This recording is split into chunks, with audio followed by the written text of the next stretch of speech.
This is day 2 of creating a sourdough starter, and it's very interesting to see that the bacteria called leuconostoc, which is the very cheesy bacteria, has emerged. You can see it here. You can see those little tiny little bubbles here.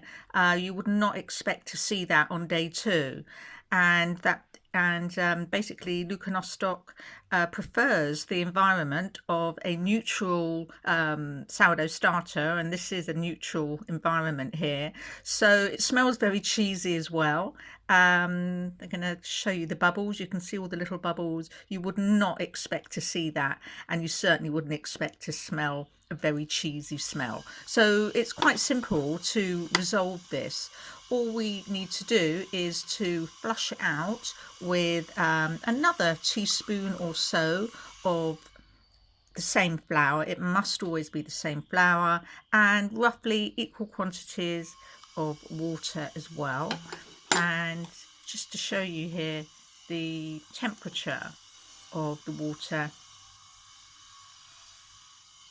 is 26 degrees, so that's a good temperature for the water.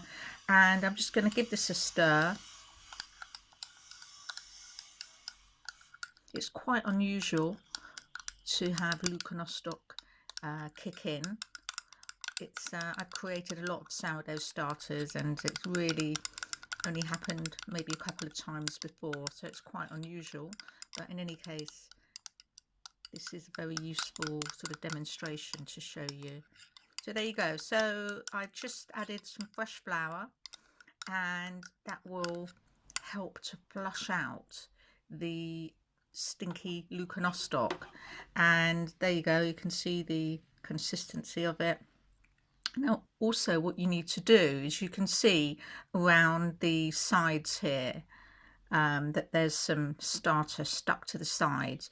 Well, the easiest way to get rid of that, and it's advisable that you do, is just to get a cloth like that, because this can attract other undesirable bacteria, and it can create mold as well, although I've never experienced that in a new culture.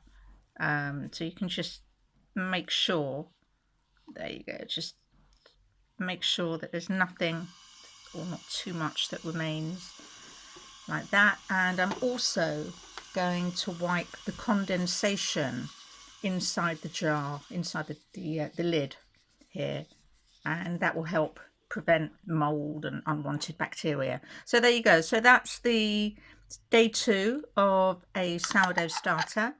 And actually, let me show you the temperature. To show you what the temperature is.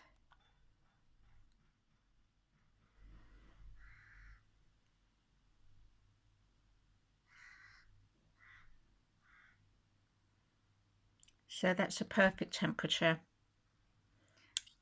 And now I'm going to put the lid back onto the starter, and then that will go back into my proofer. Now I've set my proofer to 26 degrees, and if you don't have a proofer, what you could do is wrap the jar in a tea towel and put it somewhere warm, like your airing cupboard, but do keep it off the pipes, because you'll end up having cooked sourdough culture.